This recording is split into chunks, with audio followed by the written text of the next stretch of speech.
We are back with another horror story, What the Moon Brings by Howard Phillips Lovecraft. What does the moon bring? Regret, sea worms, and a screaming narrator. Ah! I hate the moon. I am afraid of it. For when it shines on certain scenes familiar and loved, it sometimes makes them unfamiliar and hideous. It was in the spectral summer when the moon shone down on the old garden where I wandered. The spectral summer of narcotic flowers and humid seas of foliage that bring wild and many-colored dreams. And as I walked by the shallow crystal stream, I saw unwanted ripples tipped with yellow light, as if those placid waters were drawn on in resistless currents to strange oceans that are not in the world. Silent and sparkling, bright and baleful, those moon-cursed waters hurried I knew not whither, whilst from the embowered banks white lotus blossoms fluttered one by one in the opiate night wind and dropped despairingly into the stream, swirling away horribly under the arched carven bridge and staring back with the sinister resignation of calm, dead faces.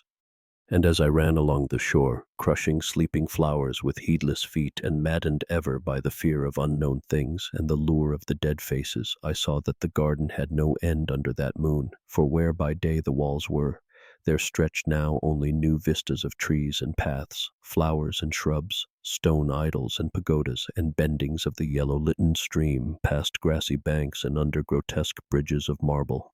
And the lips of the dead lotus faces whispered sadly and bade me follow, nor did I cease my steps till the stream became a river and joined amidst marshes of swaying reeds and beaches of gleaming sand the shore of a vast and nameless sea.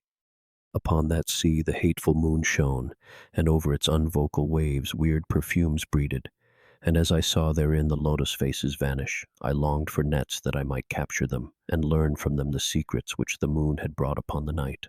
But when that moon went over to the west and the still tide ebbed from the sullen shore, I saw in that light old spires that the waves almost uncovered, and white columns gay with festoons of green seaweed. And knowing that to this sunken place all the dead had come, I trembled and did not wish again to speak with the lotus faces. Yet when I saw far out in the sea a black condor descend from the sky to seek rest on a vast reef, I would fain have questioned him and asked him of those whom I had known when they were alive. This I would have asked him had he not been so far away, but he was very far, and could not be seen at all when he drew nigh that gigantic reef. So I watched the tide go out under that sinking moon, and saw gleaming the spires, the towers, and the roofs of that dead, dripping city. And as I watched, my nostrils tried to close against the perfume-conquering stench of the world's dead. For truly, in this unplaced and forgotten spot, had all the flesh of the churchyards gathered for puffy sea worms to gnaw and glut upon. Over these horrors the evil moon now hung very low, but the puffy worms of the sea need no moon to feed by. And as I watched the ripples that told of the writhing of worms beneath, I felt a new chill from afar out, whither the condor had flown, as if my flesh had caught a horror before my eyes had seen it. Nor had my flesh trembled without cause, for when I raised my eyes I saw that the waters had ebbed very low, showing much of the vast reef whose rim I had seen before.